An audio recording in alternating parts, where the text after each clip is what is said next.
Hello दोस्तों, आपका स्वागत है बीडीएल क्लासेस के यूट्यूब चैनल पर एंड विकास कुमार यादव के फेसबुक पेज पर। आज हम क्लास 10th के सबसे स्कोरिंग सब्जेक्ट नन हिंदी के बारे में बताने जा रहे हैं। नन हिंदी बताया जाए तो नन हिंदी कुल 100 मार्क्स का नन हिंदी पूछा जाता है।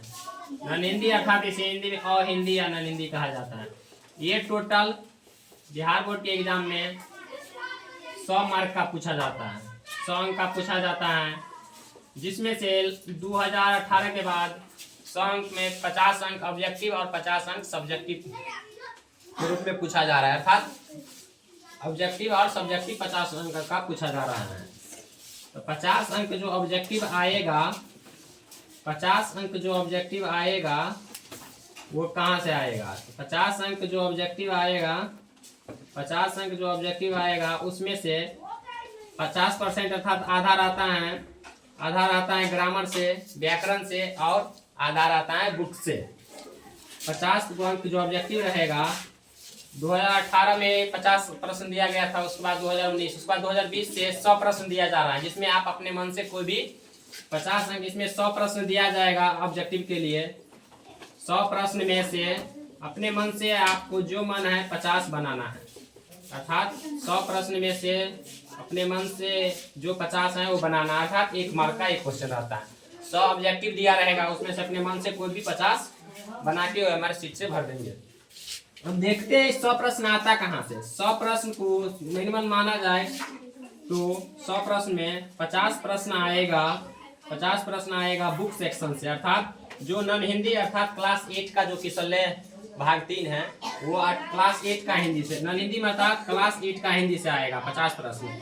क्लास 8 का हिंदी से 50 प्रश्न आएगा, क्लास 8 का हिंदी से 50 प्रश्न आएगा, 50 प्रश्न आएगा, और 50 प्रश्न आएगा व्याकरण से। आप समझिएगा व्याकरण में क्या पूछा जाता है। व्याकरण में वही जो हर क्लास के व्याकरण में पूछा, व्याकरण अर्थात हिंदी बोलने के लिए जो जरूरी रहता है। अर्थात इसमें पूछेगा आपको सबसे पहले वर्णमाला, संज्ञा, सर्वनाम, शब्द, विशेषण, क्रिया, यही सब जितना चैप्टर है सब पूछा जाता है। सब मिला के लगभग 50 प्रश्न यहाँ से पूछा जाता है।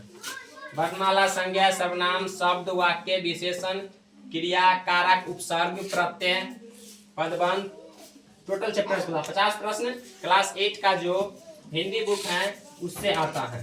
क्लास 8 का हिंदी बुक है उससे 50 प्रश्न आता है ऑब्जेक्टिव के रूप में, और 50 प्रश्न व्याकरण के रूप में। दोनों मिला के 100 प्रश्न रहता है, लेकिन हमको 50 ही बनाना है। जो नॉर्मली बच्चा पढ़ा जाए 2 से 3 माह में, अर्थात इसका 100 में लगभग 95-96 नंबर का नॉर्मली तैयारी कर सकता है। आइए बताते हैं ये नन हिंदी के बारे में। मेन फोकस हमारा था आज बताने का नन हिंदी के बारे में। नन हिंदी में जो 50 प्रश्न आता है उसका सबसे पहले नन हिंदी बुक का व्याकरण का सिलेबस हम किसी दूसरे वीडियो में बताएंगे। व्याकरण भी पूछा जाता है। सबसे पहले हम इसका नन हिंदी का सिलेबस बता देते हैं। नन हिंदी का सिलेबस बता देते हैं। नन हिंदी में बुक जो है और नॉर्मली क्लास 8 का बुक है उससे पूछा जाता है। इधर 50 अंक का ऑब्जेक्टिव हो गया, 50 अंक सब्जेक्टिव हो गया। क्या चीज? 50 अंक सब्जेक्टिव हो गया। सब्जेक्टिव में क्या क्या पूछा जाता है? सब्जेक्टिव में सबसे पहले 20 अंक का, 20 अंक समझिए फ्री में मिल जाएगा। 20 अंक अर्थात अपठित गद्यांश। अपठित गद्यांश मतलब क्या चीज सब्जेक्टिव में रहेगा? 20 अंक अपठित गद्यांश मतलब एक स्टोरी टाइप का यहाँ लिख देगा 10-12 लाइन का, उसमें से 5 क्वेश्चन पूछ देगा 2-2 मार्क का। इस तरह 20 अंक हो गया सब्जेक्टिव में। 50 अंक में से 20 अंक हो गया। या अपठित गद्यांश में से 2 प्रश्न रहेगा, उस अपठित गद्यांश 2 रहेगा। और अगला हो गया एक निबंध रहेगा 10 मार्क का। अगला निबंध रहेगा 10 अंक का, कितना हो गया? 30। अगला रहेगा 5 अंक का, 5 अंक का रहेगा पत्र लेखन, पत्र लेखन या आवेदन पत्र। ऑप्शन बाय ऑप्शन दोनों में या करके रहेगा। उसमें से आपको जो बनाने का मन है वो बनाइएगा। आवेदन पत्र 5 अंक का ये हो गया। तो कितना हो गया? 20 अंक अपठित गद्यांश से, 10 अंक हो गया निबंध अर्थात एस्से से, 5 अंक आ गया लेटर से अर्थात आवेदन पत्र से, तो 35 हो गया। अब बच गया सब्जेक्टिव में अर्थात विषयनिष्ठ में 15 अंक। तो 15 अंक में से 10 अंक आएगा जो क्लास 8 का हिंदी था। क्लास 8 का जो हिंदी है उसी के लघु उत्तरीय प्रश्न अर्थात शॉर्ट क्वेश्चन, अर्थात शॉर्ट क्वेश्चन, लघु उत्तरीय प्रश्न अर्थात शॉर्ट क्वेश्चन 10 अंक का रहेगा। 10 अंक अर्थात 2 गुने 5, 5 क्वेश्चन आपको बनाना है 10 में से। 10 में से 5 प्रश्न बनाना है। अपना मन से 10 गो क्वेश्चन रहेगा, उसमें से 5 प्रश्न बनाना है। 10 में से 5 प्रश्न बनाना है। क्या चीज? 10 में से 5 प्रश्न बनाना है। 10 में से 5 प्रश्न बनाना है। कितना हो गया? 20 अंक का अपठित गद्यांश, 10 अंक का निबंध, अर्थात जैसे कोई भी त्योहार पे या कोरोना वायरस या एकता पे, बहुत सारे रहेगा ऑप्शन, 5 ऑप्शन रहेगा, उसमें से एक को बना अपना मन से लिखना है 2 से 300 शब्द में। उसके बाद पत्र लेखन हो गया 5 अंक, 10 अंक हो गया क्लास 8 के हिंदी नॉन हिंदी के बुक से, सॉरी क्लास 8 के हिंदी के बुक से 40, और लास्ट 45 हो गया 20, 10 30, 5 35, 10 45, लास्ट रहेगा 5 अंक का लॉन्ग क्वेश्चन। क्या चीज? लास्ट में रहेगा 5 अंक का लॉन्ग क्वेश्चन। लॉन्ग क्वेश्चन अर्थात दीर्घ उत्तरीय प्रश्न, दीर्घ उत्तरीय प्रश्न जिसका उत्तर लगभग 100 शब्द में देना है। दीर्घ उत्तरीय 70 80 या 100 शब्द में देना है। यहाँ लघु उत्तरीय का उत्तर देना है 20 शब्द में, 20 से 30 शब्द में देना है। 20 से 30 शब्द में शॉर्ट क्वेश्चन का आंसर देना है, जो क्लास 8 का हिंदी बुक की शल्य भाग 3 से पूछा जाएगा। और 5 अंक क्लास में लॉन्ग क्वेश्चन बनाना है जो 5 अंक का। देखिए इस तरह के क्लास 8 का हिंदी अर्थात नॉन हिंदी में 100 अंक में 50 अंक ऑब्जेक्टिव, 50 अंक सब्जेक्टिव पूछा, 20 अंक और पठित गद्यांश, जिसको कोई पढ़े या ना पढ़े उसमें से पढ़ना है सिर्फ, और उसी में से क्वेश्चन पूछा जाएगा, उसका आंसर देना। 10 अंक का निबंध 30 अंक, 5 अंक पत्र लेखन 35 अंक, और 10 अंक का शॉर्ट क्वेश्चन रहेगा अर्थात 45 अंक, और लास्ट में 5 अंक का लॉन्ग क्वेश्चन रहेगा।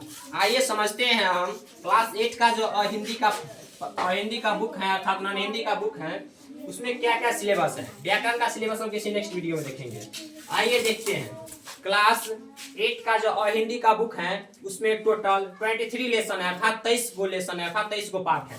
उसमें से 13 लेसन 13 पार्ट कहानी सेक्शन का अर्थात स्टोरी सेक्शन का, और 10 लेसन है पोएम सेक्शन का। यहीं पर आप देख लीजिए कि स्टोरी सेक्शन में 13 लेसन दिया गया और पोएम सेक्शन में 10 लेसन दिया गया, अर्थात इम्पोर्टेंट यहाँ पर स्टोरी सेक्शन हो गया। यहाँ पर जो हम बताए हैं 6 से 7 क्वेश्चन शॉर्ट क्वेश्चन में, ये स्टोरी सेक्शन से ही आ जाता है। 2 से 3 क्वेश्चन अर्थात लघु उत्तरीय में 2 ही से 3 प्रश्न पोएम सेक्शन से आते हैं। सबसे पहले हम ये 13 लेसन जो है स्टोरी सेक्शन अर्थात कहानी सेक्शन में, उसको देख लेते हैं। पहला लेसन ईदगाह। ईदगाह जिसे आप लोग परिचित होइएगा, क्लास 10th में आ गए हो तो 8 में ही पढ़े ही होइएगा। तो ईदगाह जिसमें एक छोटे से बालक 5-6 साल के बालक हामिद के बारे में स्टोरी बताया गया है कि वो एक बच्चा को अभावग्रस्त बच्चे को बेस की तरह सोचने के लिए मजबूर कर देता है। अर्थात जब आपको मजबूरी आ जाएगा तो आप भी बेस मतलब एडल्ट मतलब युवक के तरह, नौजवान के तरह 18-19 साल का जो युवक बन जाता है, एडल्ट बन जाता है, अर्थात जो बेस बन जाता है उसके तरह सोचने के अर्थात उसके मजबूरी पे, इसी के बारे में बताया। दूसरा है बाल गोविंद भगत। बाल गोविंद भगत इस बीच में इसका विधा दिया गया था, विधा भी पूछ देता। बाल गोविंद भगत जिसको रामवीर बेनीपुरी जी ने लिखे हैं। तो बाल गोविंद भगत इस चैप्टर में मुख्यतः एक बाल गोविंद भगत और उसकी पारिवारिक घटना के बारे में दर्शाया गया है कि उसके एक बेटा और पुतोह था, और बेटे के मरने के बाद उसने क्या एक्शन लिया, इसी के बारे में दर्शाया गया है कि उसके बेटे मर जाने के बाद वो शोक के बदले खुशी मनाने लगा, अर्थात उत्सव अर्थात फेस्टिवल की तरह मनाने लगे। इसी के बारे में उसका सोच के बताया गया। तीसरा चैप्टर है कहानी सेक्शन में हुंडरू का जलप्रपात, अर्थात कामता प्रसाद सिंह काम लेखक लिखे हैं एक यात्रा वृत्तांत, तथा यात्रा वृत्तांत मतलब वहां पर ये ट्रेवलिंग करने गए, यात्रा वृत्तांत घूमने के लिए गए झारखंड राज्य में एक हुंडरू का जलप्रपात है, उसी के बारे में लिखे। अगला क्वेश्चन है ठेस।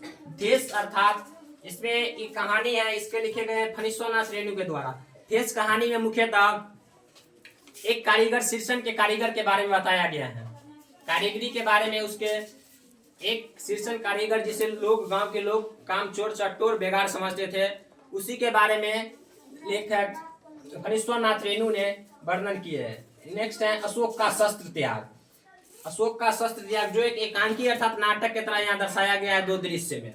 इसमें मुख्यतः एक सीख मिलता है कि जो अशोक ने अपना शस्त्र मतलब जिसको साथ में लेकर चला जाता है शस्त्र को त्याग दिया, अर्थात वो महिला पे वार नहीं किए, क्योंकि उसको महिला इससे बदला लेने अपने पिता का लेने आई थी, इसलिए वार नहीं किए। नेक्स्ट है ईर्ष्या तू न गई मेरे मन से।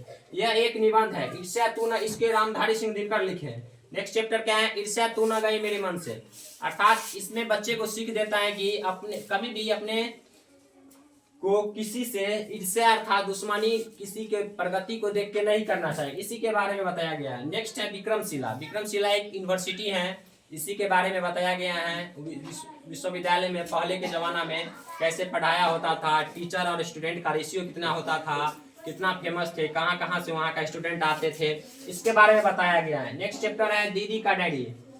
दीदी का डैडी, जिसमें एक लड़की संजू नाम की लड़की क्लास 8 में पढ़ती थी, उसको डायरी लिखने की प्रेरणा के बारे में बताया गया है। अगला है दीनबंधु निराला। इसको लिखे गए हैं आचार्य श्री पूजन से। अर्थात दीनबंधु, दीन मतलब हर्षिका रहे तो दिवस रहता, मगर यहाँ दीर्घी की मात्रा है, देख लीजिए दो में। अर्थात गरीब का मसीहा, बंधु, गरीब का सखा, गरीब का दोस्त, निराला जी के बारे में बताया गया, गरीबों के प्रति उसका कैसा व्यवहार थे। नेक्स्ट है खेमा। खेमा, इसमें भी एक बच्ची के बारे में बताया गया है। खेमा अर्थात जो खेमा कोई के पिता ने ज्यादा बच्चा होने के कारण इसको एक होटल वाले कसारा के हाथे बेच दिया था। इसके बारे में उसमें कहानी दर्शाया गया है कि एक गरीब के प्रति क्या सोच रहता है। इसके कारण होटल में काम करते, इससे बहुत मुसीबतों का सामना करना पड़ा। तब लास्ट में लेखक आए और अपने पास ले गए और इसको पढ़ाए लिखाए। इसके बारे में बताया गया है। अगला नेक्स्ट चैप्टर है हौसले की उड़ान। इसमें बिहार के 2-3 लड़की के बारे में स्टोरी बताया गया है।